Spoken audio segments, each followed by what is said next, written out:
Why the left always wins.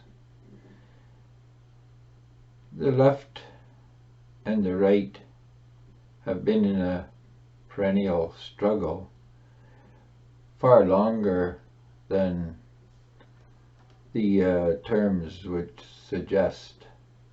This struggle between the left and the right goes back as far as Cain and Abel, and indeed there's arguments that could be made that goes back to the Garden of Eden, where Adam and Eve, with the complicity of Satan, confronts and attempts to overpower God.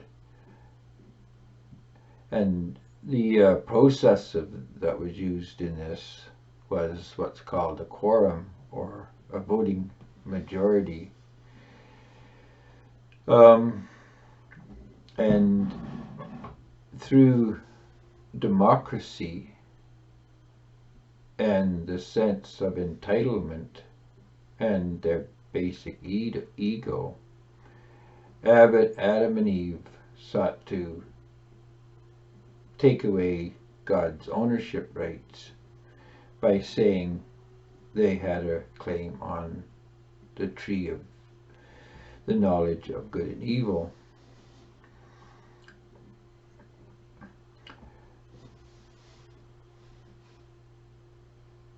The point we're making here is that the left is encapsulated in the idea of socialism, or the idea of effecting a social agenda through democracy and through the transfer of assets from an oppressor, potentially possibly God or the right, and divesting them by transfers to some victim group, the left. So the left is by temperament a victim, and people are on the left because they have a sense of entitlement, victimhood, and the need to overcome an oppressor. This does not tell us just why the left has been so successful in this endeavor. Their willingness to label people is certainly a factor in their success, but labeling people really does not have any impact without some kind of leverage behind it. It's one thing to call someone a racist, but if there's no penalty attached to this, then the label loses all impact. So the left needs the agency of the state and of the media, and indeed of the educational establishment. And the secret to their success has been their taking hold of our institutions. But the power of the left goes far back beyond this, because if we look at the left as the legitimization of social costs, the legitimization of putting costs onto those who didn't actually create them, called the externalization of costs in economics, we see that the left has actually developed most of our institutions, our economics, and even our church is dominated by left-leaning ideas and logic. So we rail against socialism and communism through the agency of capitalism. And capitalists are licking their lips and leering in glee because they are the favored agency of the state, and the state is protecting them and transferring costs created by capital onto society and future generations.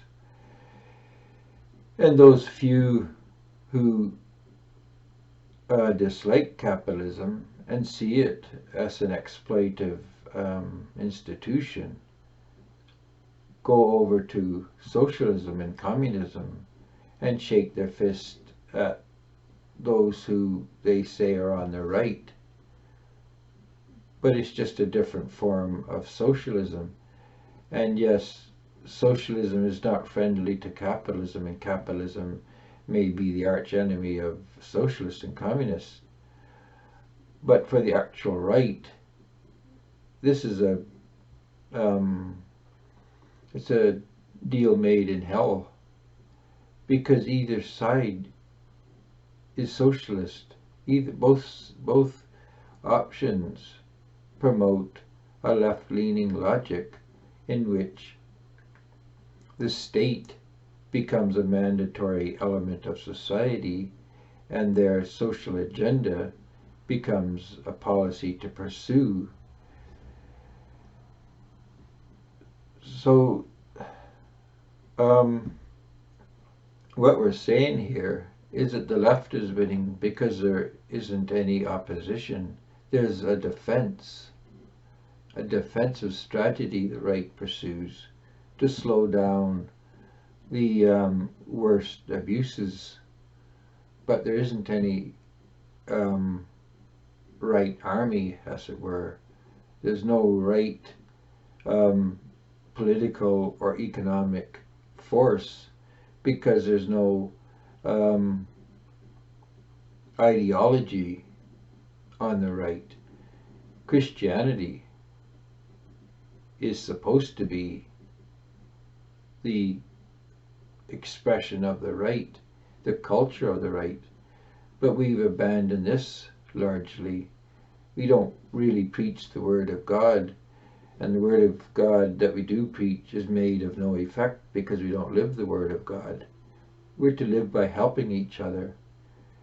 We're to give to whom asks. We're supposed to be generous and charitable. We're not supposed to be capitalists. We're not supposed to be Democrats.